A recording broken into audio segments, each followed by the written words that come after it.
오늘 우리에게 주시는 하나님의 말씀은 요한계시록 5장 8절에서 14절까지 말씀입니다.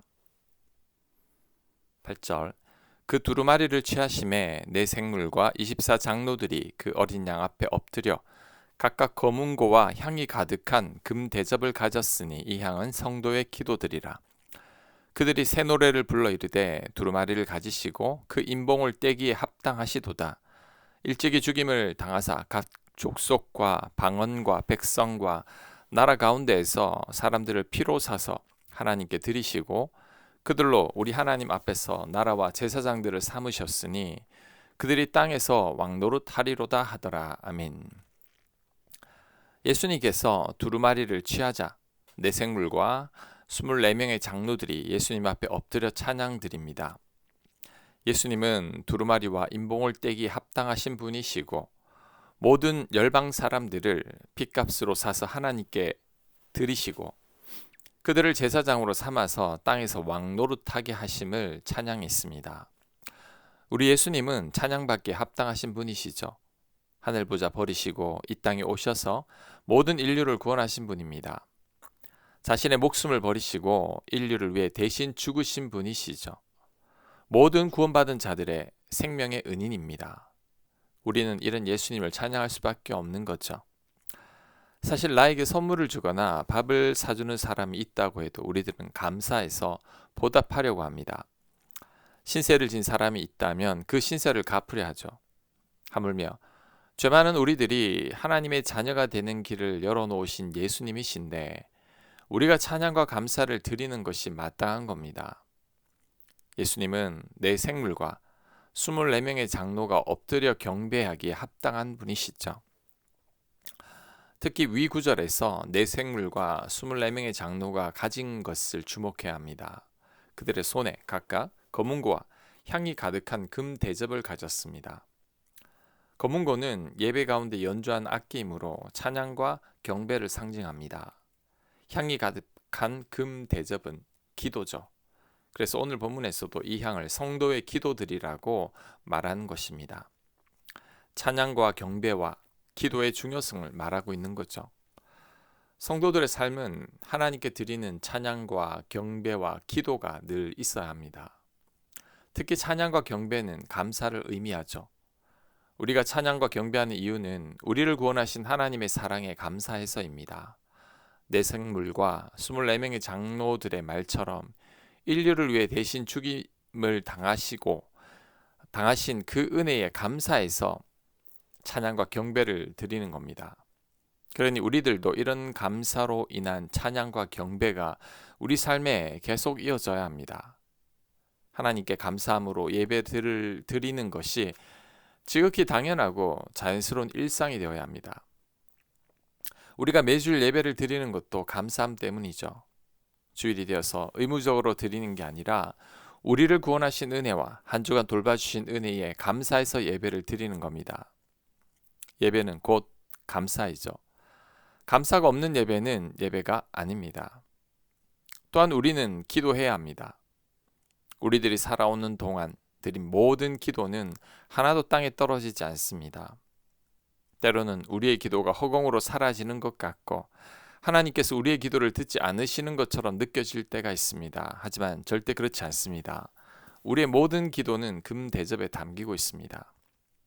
특히 향은 성도의 기도들이라고 하는데 향을 피우면 하늘로 올라가는 것처럼 우리의 모든 기도는 하늘로 올라가서 금 대접에 담기고 있습니다. 막힌 공간에서 향을 피우면 연기가 그 공간을 가득 채우게 되고 그 공간은 향 냄새로 차게 되죠. 이처럼 우리들의 기도로 교회를 채우고 우리 가정을 채워야 합니다. 기도의 향이 교회와 가정에 가득해야 합니다. 또한 기도가 어느 정도 금 대접에 차야 합니다. 그러기 위해서는 기도의 분량도 중요하죠. 내 생물과 24명의 장로들이 가지고 있는 금 대접에 우리들의 기도가 어느 정도 차야 합니다. 그럴 때 금 대접이 하나님께 올려지는 거죠. 성도의 삶에서 중요한 핵심 두 가지가 나왔습니다. 감사의 예배와 우리들의 기도입니다. 이것은 하늘에 상달되는 것들이죠.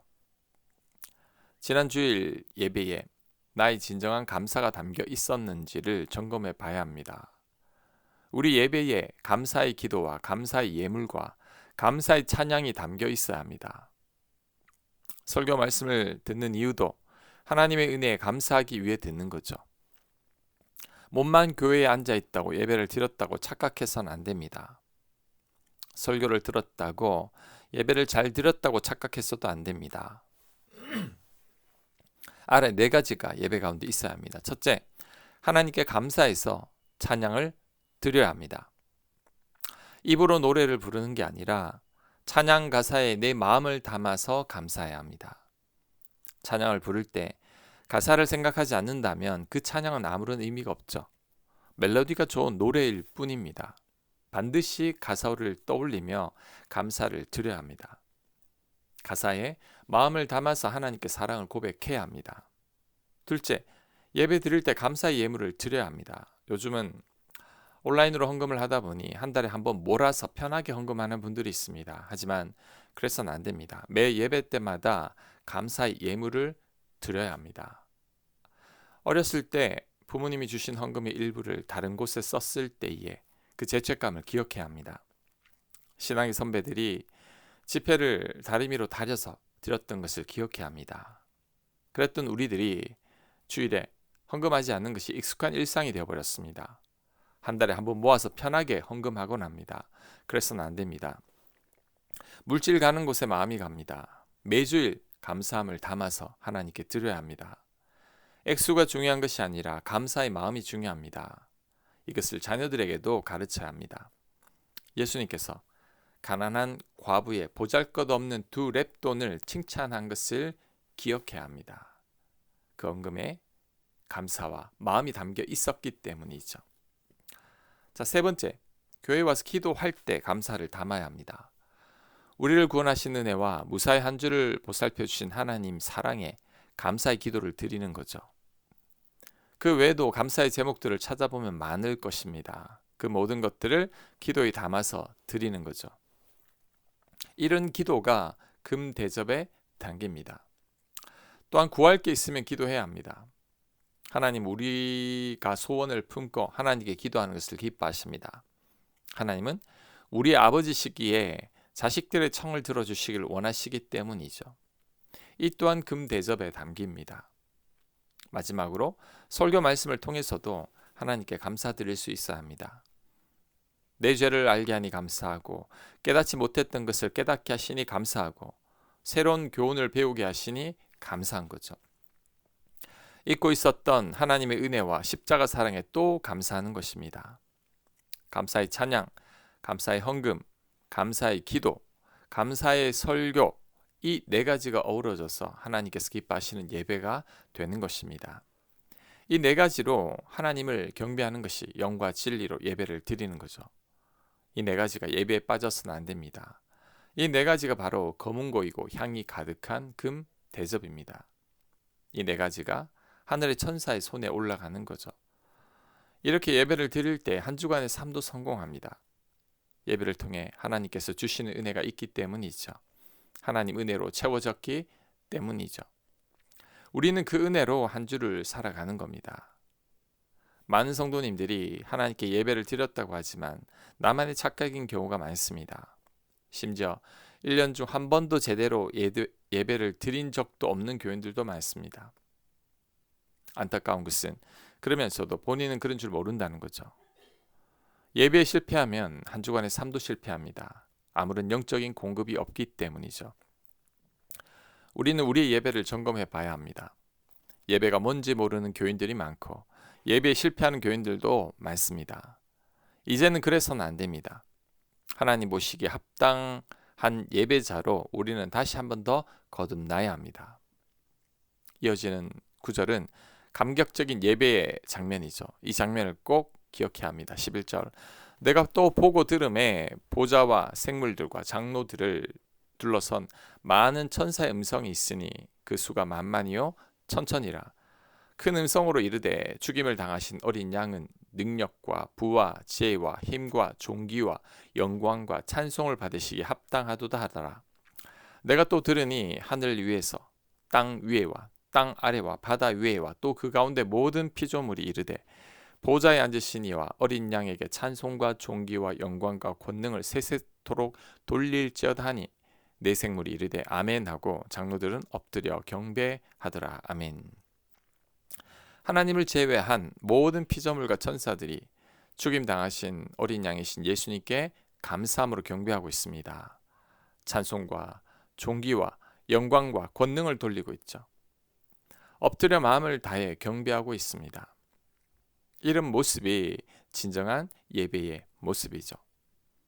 우리도 늘 이런 마음으로 예배를 드려야 합니다. 예배 때마다 감사와 감격과 기쁨이 있어야 합니다. 그럴 때 우리가 살아나죠. 죽어있던 우리들의 영혼이 깨어납니다. 우리 하나님은 지금도 진정한 예배자를 찾으십니다. 요한복음 4장 23절입니다. 아버지께 참되게 예배하는 자들은 영과 진리로 예배할 때가 오나니 곧 이때라. 아버지께서는 자기에게 이렇게 예배하는 자들을 찾으시느니라. 아멘. 영과 진리로 예배를 드려야 합니다. 하나님께서 찾으시는 예배자가 되어야 합니다. 아멘. 기도합니다. 하나님, 우리의 모든 예배에 금은고와 금대접이 있게 하옵소서. 감사의 찬양과 예물과 기도와 말씀이 있는 경배가 되게 하여 주옵소서. 예수님 이름으로 기도합니다. 아멘.